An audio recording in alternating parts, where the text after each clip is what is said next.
Countdown takes place in 1962 outside of Washington, D.C. during the 2 weeks of the Cuban Missile Crisis.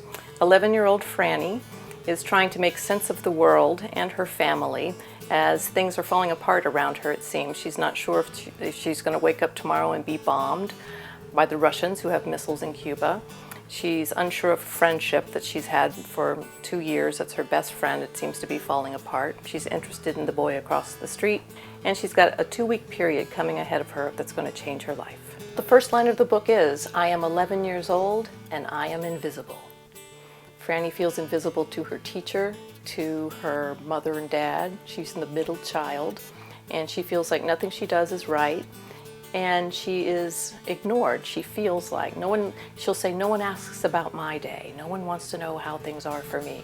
And yet by the end of the book, she comes to understand that she's not invisible. She is still the middle child, but there's so much that's rich about her life that she hasn't really opened her eyes to. I based the entire book on my own life, meaning that I did grow up in 1962 right outside of Andrews Air Force Base. My dad was the chief of safety for the 89th, which was the squadron that flew and still flies the president. And it was scary during those 2 weeks in October. We really were ducking and covering under our desks, and we did not know when the air raid siren went off if we were going to be okay or not. And I've always wanted to write about that time that scared me, but I wasn't sure how. I'm delighted to tell you about the format of the book because it's so different.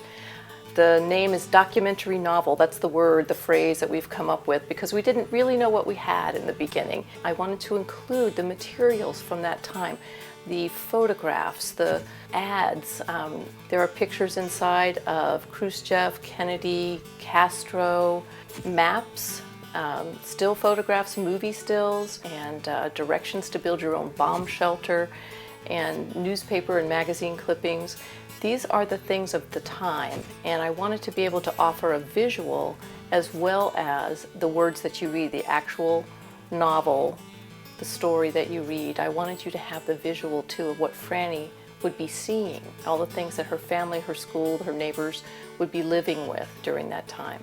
Franny finds that she's connected to everything in the world. Not just that family, not just that school, not just the town, not just the United States, but Russia, everywhere. We're all connected.